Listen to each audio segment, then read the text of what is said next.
Condeva, conderega.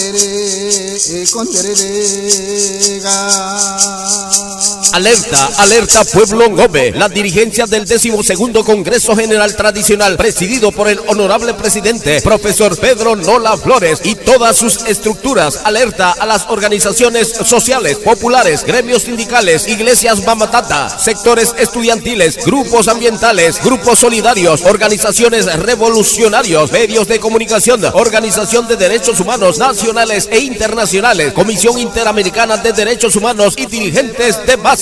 Artículo 282 del decreto 194 que está vigente en la actualidad. La presente carta orgánica podrá ser reformado por acuerdo entre el órgano ejecutivo y el Congreso General. Para ese fin, el órgano ejecutivo, a través del Ministerio de Gobierno y Justicia, nombrará una comisión que estudiará y evaluará conjuntamente con la Comisión del Congreso la iniciativa de la reforma a la Carta Orgánica. Número 1. El Congreso General nunca ha designado ninguna comisión. Número 2. La iniciativa de la reforma actual es exclusivamente una atribución del gobierno y unos cuantos pseudos dirigentes afines de la bandera política panameñistas y otros caminos en complicidad con las autoridades competentes y sus funcionarios. Número 3. En ningún momento el Congreso General Tradicional ha llegado a un acuerdo con el gobierno para la modificación de la Carta Orgánica. Número 4. El gobierno panameño, en su desesperación de crear una autoridad paralela a su antojo para que les digan sí a la minería, sí a la hidroeléctrica, sí a la cuarta línea eléctrica y sí a la destrucción de la madre tierra. Es por eso que quieren imponer un decreto en complicidad con grupos extremos afines a partidos políticos en la comarca Ngove Buglé. Y recuerda, pueblo Ngove Buglé, en las dos elecciones que el gobierno ha querido imponer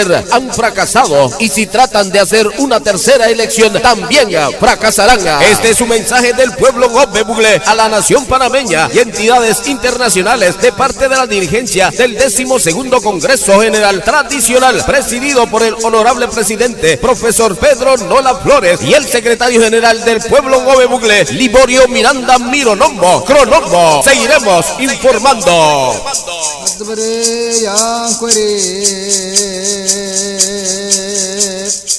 Adbre ya